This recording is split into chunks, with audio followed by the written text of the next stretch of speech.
Ah, e o tal do futebol. O tal do futebol atacou novamente na noite deste domingo e dessa vez no Tugão, hein? Quem achava que o Porto estava com o jogo vencido, garantido, 2-0 no placar, 85 minutos no relógio, achou errado. Eu achei errado. Achei que não dava mais para o Sporting, que fez um jogo muito abaixo, teve mais sorte do que juízo, mas quem tem Gyökeres em campo não pode dar o jogo como perdido. 2-2, 2 gols de Gyökeres no finalzinho da partida, que coloca o Sporting ainda mais perto do título português nessa temporada. Agora são 5 pontos de vantagem para cima do Benfica, faltando 3 rodadas. O Sporting está praticamente com o título garantido, mas isso não significa nada, até porque estamos falando de futebol, né? Vamos falar sobre esse jogo, analisar um pouquinho o que foi esse clássico no Dragão, Porto Sporting. Eu quero falar também com vocês sobre a eleição do Porto, que aconteceu no sábado. André Vilas-Boas é o novo presidente do Porto, Pinto da Costa deixa a presidência depois de 42 anos. Como é que isso repercutiu, enfim, o que isso significa dentro do clube agora, quais são as dificuldades que o Porto vai passar daqui para frente e o Vilas-Boas vai ter que encarar e tal. Tudo isso a gente vai tentar sintetizar aqui e trocar essa ideia com vocês. Obviamente que eu quero os comentários, especialmente da galera que curte o Tugão, que viu o jogo, dos portistas sobre o novo presidente, sobre esse novo momento, dos sportinguistas que estão um pouquinho com o pé atrás nessa reta final, mas me parece que depois desse clássico vão respirar um pouco mais aliviados. E quero também like e inscrições neste humilde canal. Bora começar falando do jogo. É impressionante como o Porto, né, muda totalmente nesse tipo de duelo. Em jogo grande, o Porto cresce. Não tem quem duvide disso. O Porto pode perder pontos ao longo do caminho do Campeonato Português para equipes mais fracas e fazer jogos medianos, mas no final das contas, nessa temporada o que fica, talvez de um sabor especial para o torcedor portista, são os jogos grandes. O time realmente evolui e joga muita bola, com fome, com foco, encurtando os espaços dos adversários, dobrando, triplicando marcação, cortando linha de passe, ganhando o meio-campo, tomando a iniciativa. No Dragão, então, nem se fala. Não é à toa que o time goleou o Benfica e não é à toa que fez o primeiro tempo que fez contra o Sporting, cara. Mesmo com os desfalques que o Porto tinha, né? Não tinha o Pepe na zaga, a lateral direito era muito jovem, enfim, o time se impôs, né? E mostrou uma resposta muito à lá Sérgio Conceição. Primeiro eu quero destacar, apesar do empate e dos gols, porque eu acho que é uma falha de atenção e uma falta de controle no final da partida, mas eu quero destacar o sistema defensivo do Porto. Eu acho que o Otávio fez um partidaço, cortando bolas, enfim, marcando o Gyökeres depois que ele entrou no segundo tempo. Não jogou de início, né? Estava com problemas físicos, o sueco do Sporting. O Zé Pedro fez uma ótima partida também. O Martim Fernandes fez um grande jogo, um cartão de visitas para o torcedor portista de uma forma exemplar, né? Não só no lance do segundo gol, mas também defensivamente falando. O Wendel também estava bem na partida. Enfim, PP, um jogo muito, muito bom. O Evanilson brigando lá na frente também com oportunidades, também com gol, enfim, foi bem. E o Francisco Conceição muito bem, o Galeno também bem.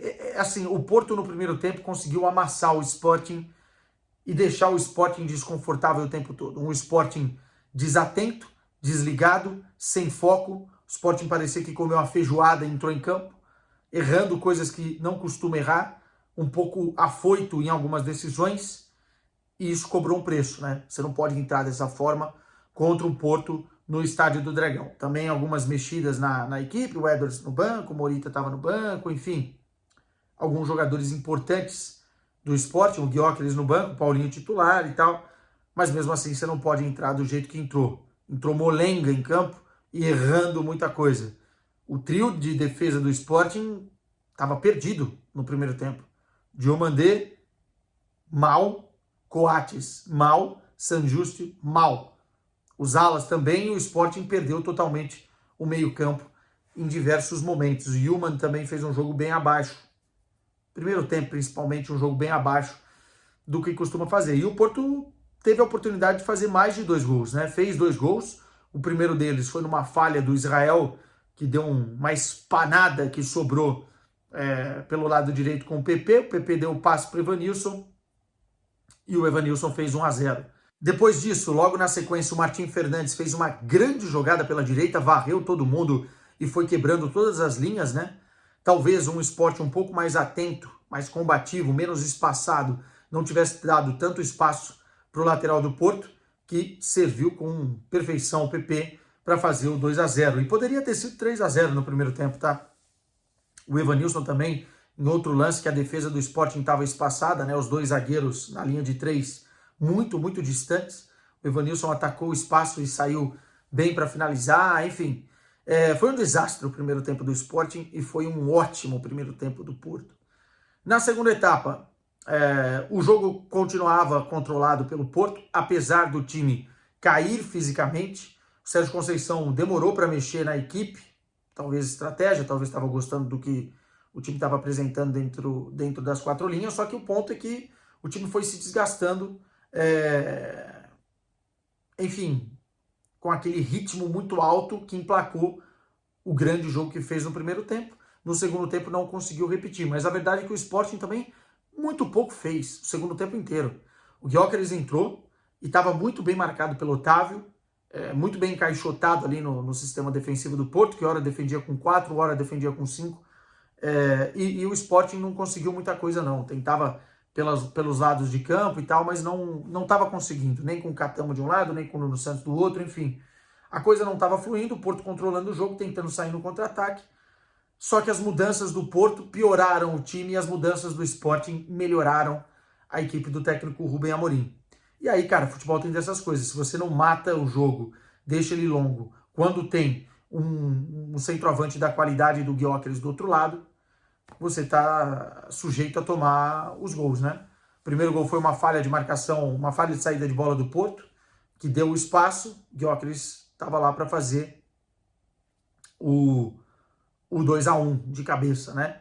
E depois, uma outra bobeada do Porto, e o Gyökeres só encostou numa belíssima jogada pela direita, se eu não estou enganado foi do Catamo, mas pode ter sido de outro jogador, a cabeça agora já não falha tanto, já falha muito, na verdade. E centrou, o Gyökeres fez o 2-2. O Edwards ainda foi expulso, foi o Edwards que fez a jogada, perdão. O Edwards ainda foi expulso e o jogo terminou 2-2 com o Sérgio Conceição revoltadíssimo com aquilo que tinha acontecido, porque foi um grande jogo do Porto e um grande momento do Sporting. Acho que isso define bem o que foi a partida, né? O Porto foi muito superior, mas o Sporting não está na liderança à toa. Tem qualidades individuais e coletivas para fazer o que fez, né? Para aprontar esse empate no estádio do Dragão. E tem um pouquinho de estrelinha, não só do Rubem Amorim, mas também dessa equipe que me parece mesmo que vai encaminhando o título do Campeonato Português, né? E o Gyökeres, cara, putz, que jogador, hein? Que jogador, saiu do banco de reservas, foi pra luta, foi pra batalha, tomou pancada, não desistiu, tomou pancada, não desistiu, continuou querendo arrumar algum problema na defesa do Porto e arrumou dois problemas, né? 40 gols na temporada, 16 assistências, tá? Entre os melhores desta temporada do futebol europeu e certamente é o grande destaque individual desse Sporting. Para mim, o Sporting é o time que melhor joga futebol no Campeonato Português, mas não foi no dia de hoje, nem de perto e nem de longe, a sombra do que é esse Sporting, né? E aí eu não sei, conversando com alguns amigos sportinguistas, o quanto também não mexeu nos bastidores essa história toda do Rubem Amorim, pediu desculpas, né, na entrevista coletiva do sábado, de ter ido lá conversar com o pessoal do West Ham, falou que não ia fazer isso e acabou fazendo, depois já não vai ser mais treinador do Liverpool, porque fechou com outro treinador, a torcida não gostou, ele teve que vir a público pedir desculpas na coletiva, enfim, disse que cometeu um erro, mas é óbvio que fica aí uma cicatriz dentro de uma reta final que o Sporting precisa estar ligado. Lembremos que temos uma final de Taça de Portugal entre Porto e Sporting, e se o Sporting jogar dessa forma aí, dificilmente vai ser campeão da Taça de Portugal, e a dobradinha é a prioridade do time sportinguista. Bom, deixa eu passar para o assunto Futebol Clube do Porto. É óbvio que o torcedor vai sair chateado hoje, mas eu achei muito bonito, não sei em que minuto foi, mas no determinado momento do jogo, os aplausos do estádio inteiro cantando o nome do presidente Pinto da Costa, né? Que não é mais o presidente do Porto, perdeu as eleições no sábado para André Vilas-Boas, 42 anos no cargo, o presidente mais titulado da história do futebol, se contar todas as modalidades, presidente multicampeão dentro do futebol português internamente, né, das competições internas, pentacampeão com o Porto em 90, na década de 90, 2 vezes campeão da Liga dos Campeões em 87 e também em 2004, 2 vezes campeão da Europa League, e deixa o Porto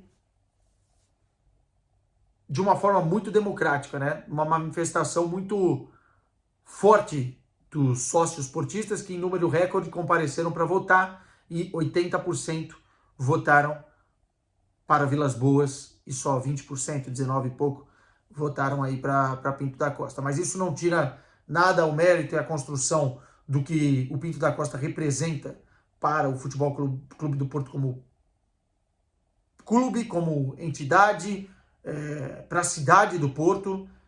No período em que ele foi presidente, ele foi muito, muito importante dentro da construção da força do Porto internamente, externamente, né, com as conquistas e, enfim, deixa um legado.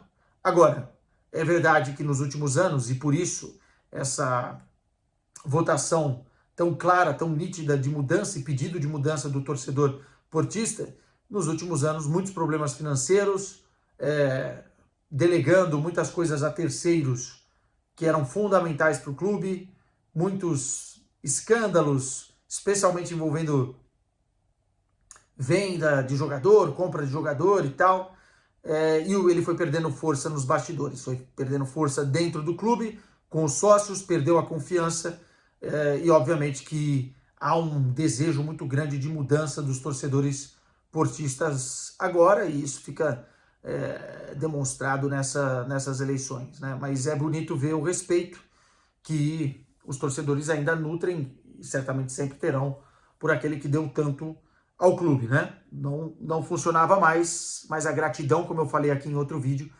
ela é eterna. Olhando para o Vilas-Boas, vai ter muito trabalho pela frente. Muito, muito trabalho pela frente. O Porto não vai se classificar para a Liga dos Campeões na próxima temporada, e isso é um rombo gigantesco nas contas do clube, né? Do que entra de dinheiro. O clube já está mal financeiramente há algum tempo, e isso tende a piorar nesse próximo ano, por conta disso que eu falei. E a gente vai ter que ver a manutenção ou não do técnico Sérgio Conceição. Acho que essa é a grande dúvida neste momento no universo do Porto. Renovou por 4 anos, né? 2, 3 dias antes da eleição foi comunicado, né? Uma tentativa ali do Pinto da Costa de, enfim, dar um último boost para tentar recuperar o espaço que perdeu para o Vilas-Boas. Eu acho que o tiro inclusive saiu pela culatra, né? Porque falaram que não iriam fazer isso, nem o Sérgio Conceição e nem o Pinto da Costa acabaram fazendo, né? Renovando o contrato, mas há lá uma cláusula de rescisão mútua. E agora o Vilas-Boas vai ter que entender se ele quer o Sérgio Conceição para ser o seu treinador, e se o Sérgio Conceição também quer continuar sob um comando de uma nova presidência. Existe esse contrato de 4 temporadas. Agora opinião, acho que o Sérgio Conceição é ainda a melhor opção para o clube. Vai ser um período onde o Porto vai ter dificuldade financeira e o treinador que entrar não vai poder cobrar muito, vai ter que trabalhar com o que tem. E quem melhor para trabalhar com o que tem do que o próprio Sérgio Conceição? Eu acho que o Sérgio Conceição hoje ele consegue transformar um jogador mediano num jogador bom, e às vezes muito, muito bom, né? O trabalho dele é exemplar. Ele consegue, de alguma forma, incutir nos jogadores o que é o Porto, o sentimento do que é Porto, e fazer o time ser extremamente competitivo. Quesada precisa de mais. O time foi mal nessa temporada, em muitos jogos e tal, não teve a constância necessária para brigar pelo título, é verdade. Mas nós estamos falando de um treinador que já deu também muita coisa ao clube. Então eu acho que a melhor opção seria sentar, esquecer a questão política, sentar o Vilas Boas e Sérgio Conceição e preparar essa equipe para o próximo ano. Se depois houver um entendimento de um período de transição, do Sérgio Conceição também ter outras propostas e tal, aí ok, mas nesse primeiro ano de mandato é muito difícil você trazer um treinador nas condições que o Porto vai ter, imagino eu, financeiras, e que vai entregar tanto quanto o Sérgio Conceição. Pois bem, meus caros, um beijo para vocês. Amanhã tem a prévia de Real Madrid visitando aqui o Bayern de Munique, então fiquem de olho que vai ter vídeo aqui no canal. Depois tem os vídeos, tanto na terça quanto na quarta, dos jogos dessas semifinais da Liga dos Campeões da Europa. E óbvio, me sigam lá no Instagram, que ainda não me segue, que eu tô postando todos os bastidores por aqui. E só para terminar, vai Corinthians, tá? E que golaço do Wesley. Tchau para vocês.